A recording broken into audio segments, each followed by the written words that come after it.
Chalk streams and humans have had their stories intertwined side by side for over 10,000 years. Rivers connect us all to each other and our history. We want you to help us tell the story of the Chiltern chalk streams, past and present, so we can better look after them in the future. In the Chilterns, we're predominantly on the chalk, which means we have a lot of chalk streams. So in the Chilterns National Landscape, we have 9 chalk streams in the landscape, and also others surrounding it as well. Chalk streams are a globally rare habitat. There are under 300 in the world, and England has 85% of the world's total. The amazing thing about chalk streams in the Chilterns is that a lot of them flow through urban centres, so people are walking past these globally rare habitats every single day. To empower people to look after them, we need to understand how they've been used in the past. People have come here from different places through different times throughout our history and connected with our chalk streams. The chalk streams of the Chilterns are fundamental to the development of the area historically. Towns like Hemel Hempstead, High Wycombe and Luton are where they are because of their proximity to the chalk streams. Chalk streams are the foundation of life in the Chilterns. Their mineral-rich, chalky waters have fed our agriculture and our industries and directly fed communities and people and laid the foundations for life here.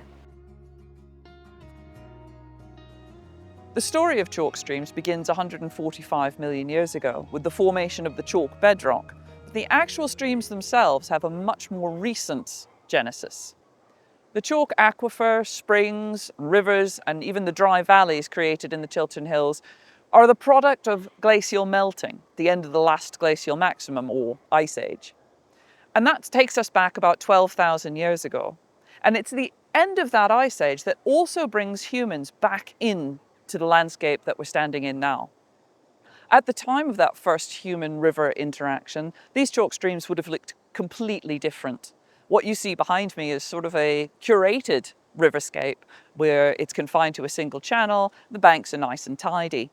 In those days, we think that the rivers would have been interbraided, lots of small channels with lots of vegetation and clearings where wild animals would come down to drink, and indeed where humans would come down to hunt.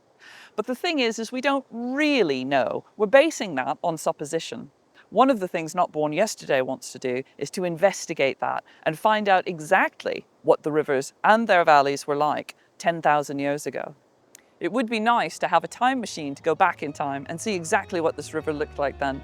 But without that, we have to rely on science.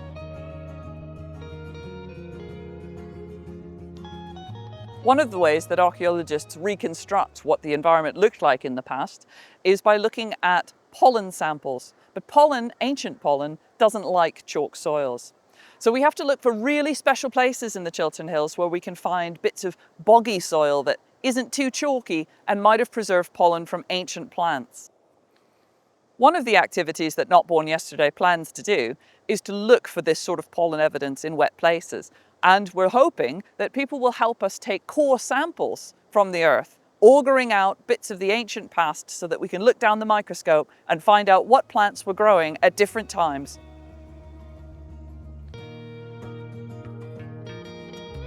Throughout time, these rivers have been a really important resource for humans. But beyond the physical needs, chalk streams also nurture the soul. And the variety of ways that water is revered also stretches back through time. From the earliest Bronze Age depositions of metalwork into watery spaces, to Roman temples at springs, right the way through to medieval churches that celebrate where the water emerges from the earth. But we don't just want to record the stories of ancient practices. We want to bring that connection right up to today. We're all revering and celebrating our rivers where we live.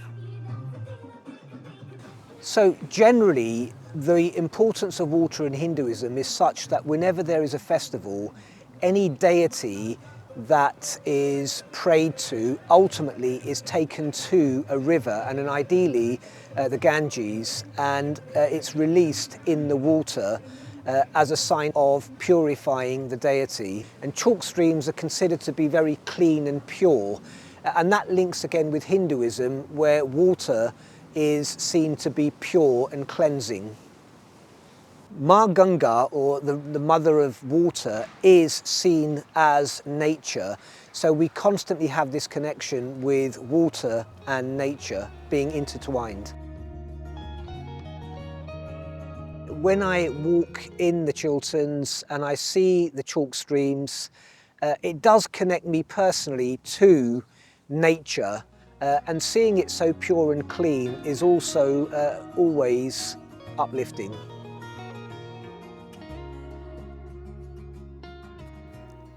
The church has been the spiritual heart of this town for around 800 years. The side of the churchyard is bordered by a chalk stream that has a spring just over in the corner.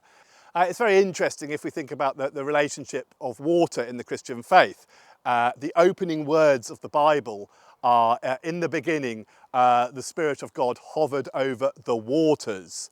And there's a great sense in ancient cosmology that waters were the basis of the beginnings of things. Of course, in ancient times, people were always baptized in rivers.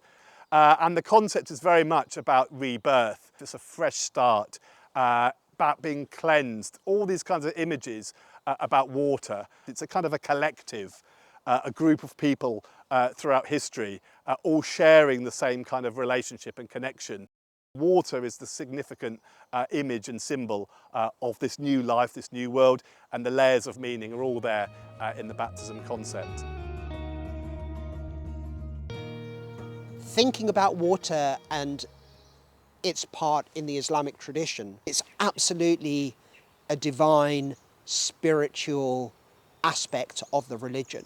Those of the Muslim faith pray 5 times a day, and the prerequisite to our prayer is to purify, is to perform your ablution with water. The Quran states very specifically that the water is the giver of life. Everything we need comes from water.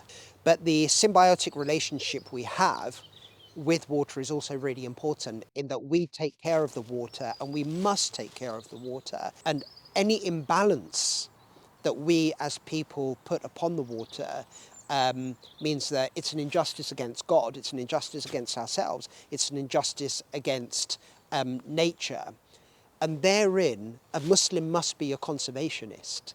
Without being a conservationist, you're not actually being a custodian of what God has given to us. We're really lucky that we've got the River Lee that flows through Luton. And we know the story of Prophet Abraham and the way in which water came out of the ground in Mecca. So the fact that the water came out of the ground at River Lee, at Wallard's Bank, provides a similarity with the way in which God allows us to have water.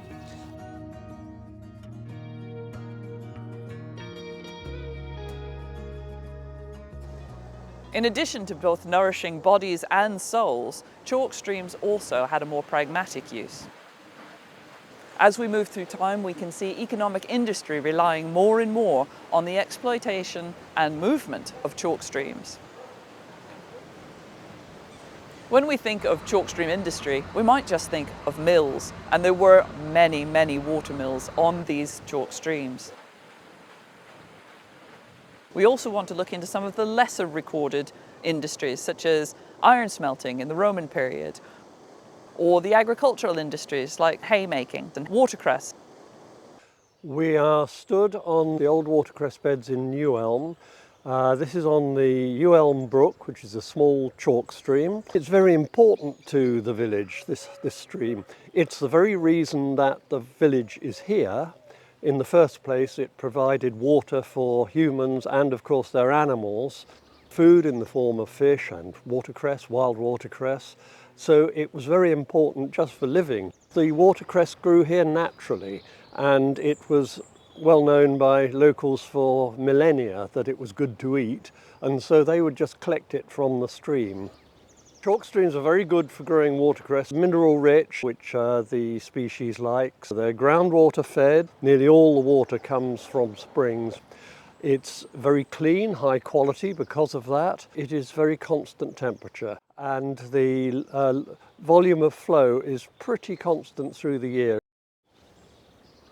The watercress industry started in a commercial way in about the 1880s here, probably at its peak fairly early in the 20th century. It was sold locally, but most of the production was distributed to London and the Midlands, and in that respect the newly opened railway lines locally were very important, and every day they would take hundreds of boxes of cress to these railway stations to be sent off to the markets. In trying to understand these industries, we're also trying to understand people. You could help us dig through archives and find those individual stories and give those silent voices a chance to be heard again. The chalk streams and springs of the Chilterns are rich in traditions that still resonate today and link with communities' new traditions in their connection to these waters. The Not Bourne Yesterday programme is about bringing voices from the past to life and celebrating our connection with the rivers today. Whether that's the power of water, the purity of it having been filtered through the finest filter on earth, the minerals it contains, the sound it makes, or the wildlife that it supports. We really want to tell the biography of these rivers, past, present and future, and we want people to add their voices to the stories. What do you love about your local river? How can we make chalk streams better understood? Can you help us tell the story of our chalk streams?